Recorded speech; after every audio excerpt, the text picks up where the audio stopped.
مساء الورد والياسمين على حبايبي في كل مكان، يا رب تكونوا بخير. أكلة النهاردة المندي السعودي، هنعمله زي ما بيعملوه في السعودية بالظبط، وهيطلع دايب دوب وملهوش حل، والطعم خطير ملهوش حل. المندي بتاع النهاردة كتف ضاني، وممكن تستخدموا كمان في لحم الماعز أو الفراخ، يعني اللي تحبوه والموجود عندكم في البيت.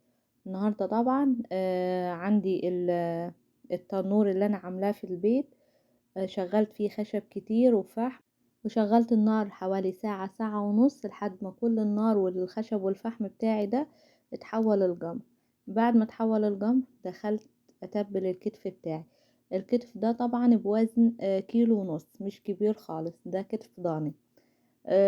الكيلو ونص من اللحم حطيت لهم معلقة ملح، ومعلقة الا ربع من الفلفل الاسود، ومعلقة بابريكا. مفيش اي بهارات تاني، مفيش ابسط من كده. بعد كده هاخد البهارات بتاعتي واتبل بيها اللحم وادعك كده كويس خالص علشان كل اللحم يتبل معايا ويكون طعمه كده حلو. بعد كده انا طبعا من حوالي 5 دقايق 10 دقايق كنت ناقعة زعفران، 2 جرام زعفران، وبعد كده صفيتهم بالمصفى.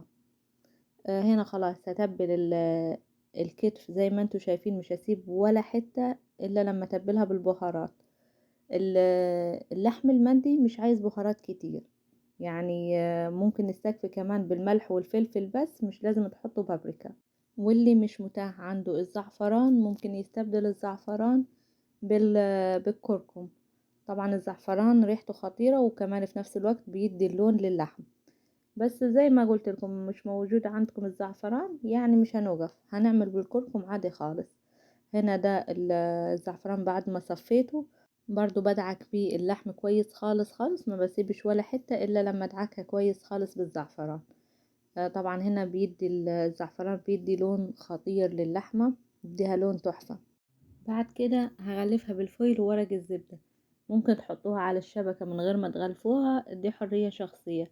بس انا بغلفها علشان مش عايزاها تاخد اللون الاحمر كتير، يعني انا عايزة اللون بتاعها يكون وسط، وكمان ما تنشفش اللحمة من بره من كتر النار. بما انه ان انا هسيبها 4 ساعات في النار، فانا مش عايزاها تنشف، فهغلفها بورق الزبدة والفويل زي ما انتوا شايفين. وبعد كده هبدأ انزلها في التنور. زي ما قلت لكم انا هسيبها 4 ساعات. ولو حتة اللحمة بتاعتكم اكبر من كده، مثلا نص خروف او خروف، طبعا انتوا بتزودوا كمية، طبعا بتزودوا في الفحم الاول، وتسيبوها مثلا من 6 ساعات ل8 ساعات علشان تتأكدوا انه هي تكون استوت كويس خالص. طبعا انا عشان ربع خروف مش كبير، وكمان الخروف مش كبير، يعني الكتف ده وزن كيلو ونص، بس هسيبه 4 ساعات بس فيها تكون استوى ودايب دوب. بعد ما نزلته غطيته بالغطا بتاعه، وموكتة كبيرة مبلولة مية غطيته علشان يحتفظ بكل النار اللي جواه، ومفيش اي سخونية تطلع برا خالص، علشان اتأكد ان اللحم بتاعي هيستوي كويس خالص والتنور محتفظ بالنار بتاعته. هنا عدى عليه 4 ساعات، طلع بالمنظر القمر ده. كنت عاملة رز زي ما انتوا شايفين، رز بالزعفران والجزر. ما صورتش عمل الرز النهاردة علشان انا صورته كتير ونزلته كتير على الصفحة. وبزين الطبق بتاعي بشوية بقدونس فريش. زي ما انتوا شايفين الطبق ملهوش حل، اللحمة دايبة دوب ملهاش حل، خطيرة. وشايفين اللون بتاعها عامل ازاي، والطعم خطير ملهوش حل، حاجة كده تشرف العزومات والحفلات كمان. اتمنى تكون الوصفة عجبتكم. ما ننساش لايك وشير للفيديو علشان الكل يستفيد، واللي لسه ما اشتركش في القناة يشترك ويفعل زر الجرس. ما تنسوش تتابعوني على صفحة الفيسبوك مطبخ كامل. ان شاء الله نشوفكم على خير في فيديو جديد. See you. باي باي.